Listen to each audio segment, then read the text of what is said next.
What's going on, family? Welcome to another episode of Art Power. In today's episode, we'll be reacting to one of my favorite poets' perspective, life, and just listen to the gems that they have to give. So, without further ado, let's get started. Adjust the energy. You know what I mean? As best you can. Adjust what you wake up thinking and what you say. And then lastly what you do.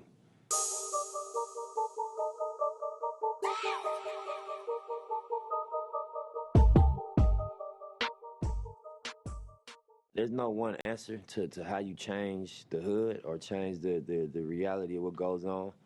But what you gotta think about is when you don't have resources, you in survival mode. You know, so being in survival mode automatically rules out a lot of things because you don't care about morality because you don't experience morality. You experience, the need to survive. You don't experience, fairness. You don't experience planning for the future. You just experience my ribs touching. You know what I mean? And it's better me than you. And, it's a survival instinct that kick in. So I think once you get out of the survival mode, your morals come back closer to your daily decision making. You start thinking about what's right and what do I believe in. But until you get out of survival mode, you ain't got time to be worrying about right and wrong. You worrying about bottom line. You know what I mean? By any means necessary. So I think that economics is the answer. Empowering people economically is how you really, really impact. But I don't know if it's about dropping a bag of money in the hood. I think it's about impacting culture in a way that, the mentality changes. And then also, the institutions that exist, it's just a prison institution really. It's like a pipeline to jail. It ain't no constructive institutions for real that meet you ground level. It's just like if you fuck up, we got somewhere to put you. So it's like a fear based preventative approach than like some love. And like we know y'all going through a struggle and we know y'all could use an art center or a studio compound or entrepreneurial space. It's like whatever going on, if you can't figure it out, we gonna lock you up, bro. So whatever it is, yeah, it's on y'all. I think like you get people out of survival mode, they start thinking different. I did, when I figured out, you know, how to get myself out of the situation. My approach to life and people was different. I wasn't so angry. I didn't have my guard up. I wasn't so aggressive. I wasn't so, expecting if you ain't helping me, fuck you. That wasn't the mentality no more. And I can't blame nobody. You know what I mean? That's thinking about how they gonna pay their rent or like going through not having food at the house, being young and having to go outside to hustle for to feed themselves for school clothes. That's gonna change people. That's gonna make you feel a way. And you can't fault them. You just gotta kind of empathize with the scenario and understand. You put a person in survival mode, they're gonna survive by any means. I couldn't make a blanket statement to just the young people doing dirt. I don't think that's honest. You know what I mean? It's context for everything. Nothing happens in a vacuum, you know? But I would say that, you know what I mean, you're gonna lay in the bed you make. You're not gonna get away with nothing in terms of the energy. You know what I mean? You might beat the camera or the police.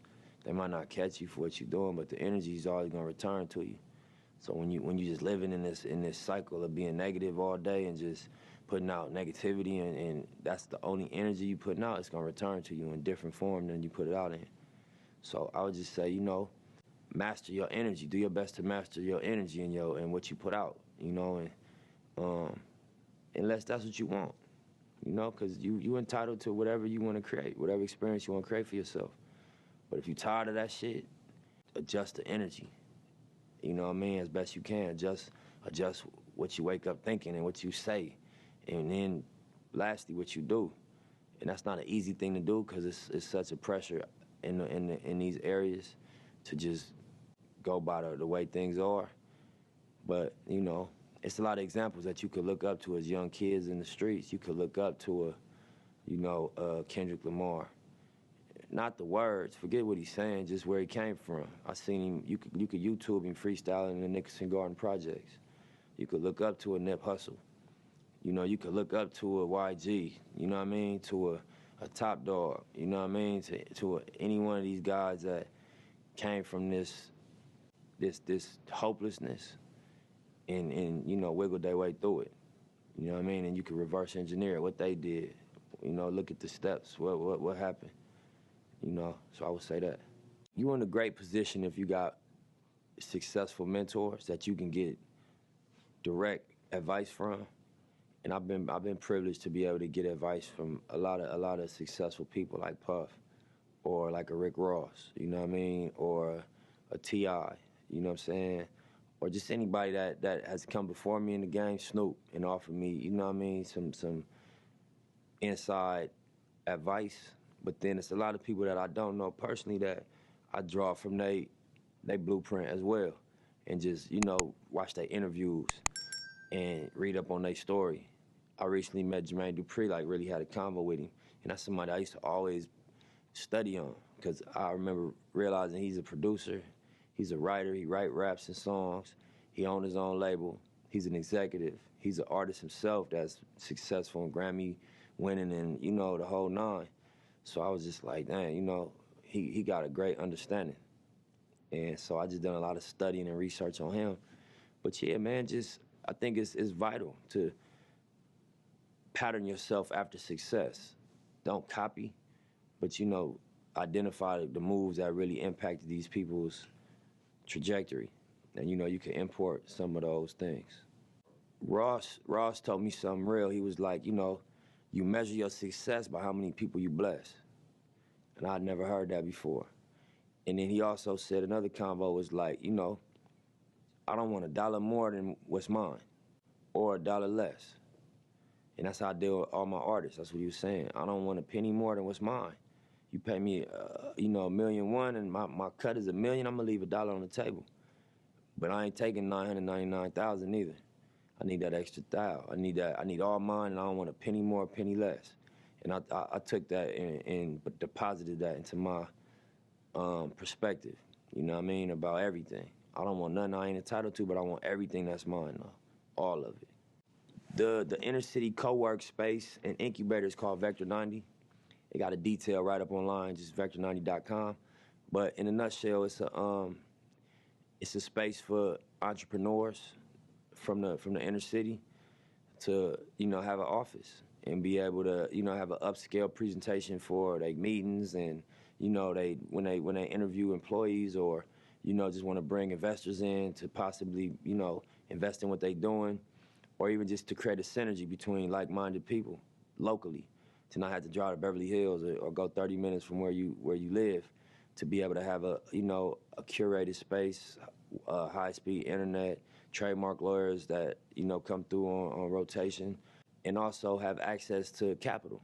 Because Dave Gross was my partner, myself, you know, every year we're gonna pick one of the entrepreneurs and we're gonna do they round A seeding and investment into their companies. So I think it's just a unique idea that we already got 8 entrepreneurs renting the spaces out upstairs. The bottom level is going to double as a STEM center that we developing as we speak. You know, it's just the big picture goal is to help bridge the gap between, you know, the inner cities and, number one, Silicon Valley, number two, just the entrepreneurial space, by offering resources locally so that you don't have to, number one, compete against all of the other similar, I guess, people in different areas. You know what I mean? You got something that's tailor-made to your environment, that's you right around the corner from, you getting priority because you from this community. And number two, elevate the experience of the area, to where when you over here, you know, you got the Marathon store, which you might feel like you on Fairfax or you on Rodeo when you walk in there. And now when you go to Vector 90, which is on 62nd and Gramercy, about 10 minutes from the store, you know, you go in there and it's, you know what I mean, marble tables and glass installations. It's almost like an art gallery, you know, and it's just something to inspire hometown pride, and also, you know, meet the entrepreneurs with great ideas closer to where they naturally exist, you know. Yeah, we definitely got multiple businesses. I always thought of hip hop as as a foot in the door to business on your own terms. So the goal was always to create, an ecosystem around the music. So, we got the Marathon Clothing, we got the Marathon Retail Space, which is called the Marathon Store, the Marathon OG, which is a grow house and a medical marijuana brand. We got a restaurant partnership with Fat Burger. We got our own restaurant called Baba Leo's. We in the process of opening. We got a co-work, inner city co-work entrepreneurial incubator called Vector 90. We got a SC Ventures, which is a real estate development partnership between All Money In and Dave Gross. And we invested in a skating ring. That was our first project, was, being involved in the renovation and grand opening the World on Wheels skating ring in LA. And everybody from like Beyonce, Jay-Z, Floyd, Drake, then came through and threw parties there since we reopened it. Yeah, what else, man? Am I leaving anything out? Oh, the Marathon Agency. It's a creative marketing and branding agency with Karen Civil, Stephen Carles, George Paniche, and myself. When I say myself, I mean the All Money In team. So yeah, the goal is just to be able to create enterprise around the music and utilize the platforms and the attention that being in a position as an artist that people are interested in put you in to brand other businesses and create value around other things. So we done pretty well. If I was to narrow down the 3 most important keys to my success, I would definitely say consistency, because it don't happen overnight, and there's gonna be moments when it's really, really frustrating, and there's gonna be moments when it's really, really inspiring and empowering.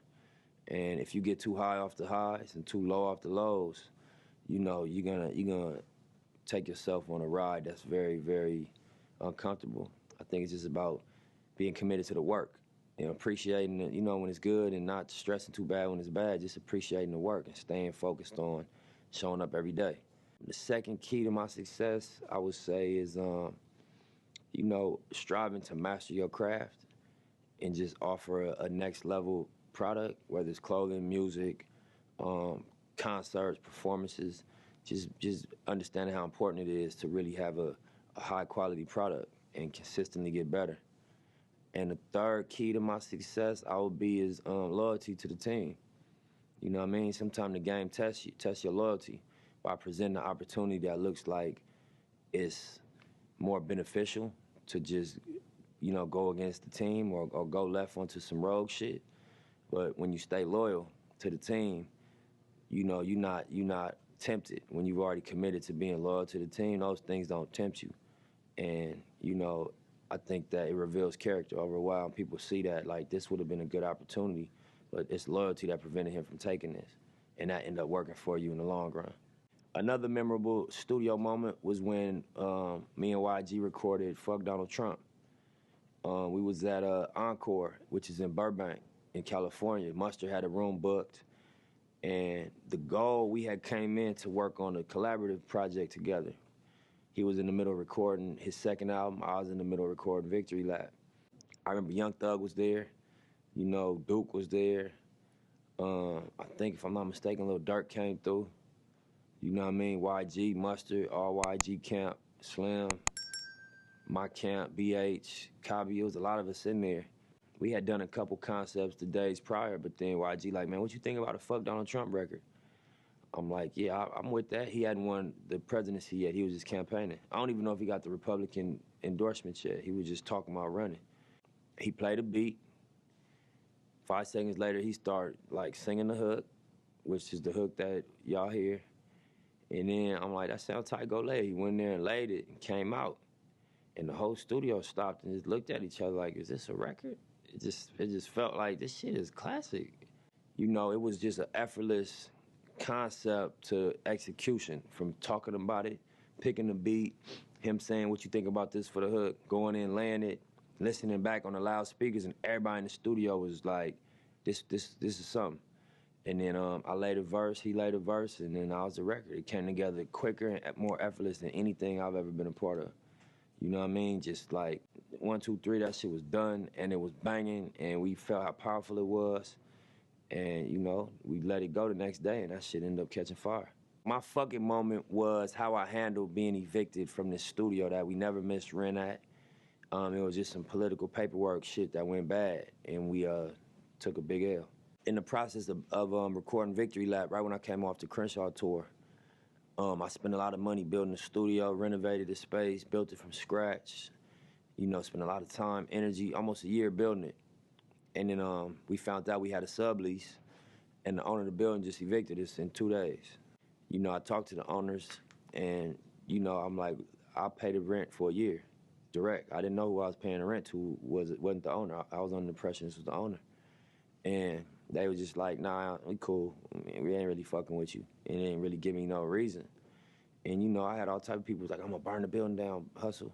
You know what I mean? Fuck this building. The police came and literally evicted us. And we had, you know, put the walls up, put the floors down, spent everything. I mean, done everything in that building. And I just told everybody, chill. We ain't doing nothing. They got that. We gonna take it as, you know, we gonna just take that one for the team. You know, and I knew that I had matured at that point because I ain't even want no retaliation because they robbed me, in essence. You know what I'm saying? They just took something from me. And they ended up keeping a lot of the walls and the structure up for their next tenant. You know what I mean? But it's cool. It wasn't even, I didn't even take it as nothing but a higher energy moving me out of that space. I had all the resources to get it done without even saying do it. I just had to say cool. I ain't even had to say go do it. I just had to say yeah. But I said nah, don't do nothing.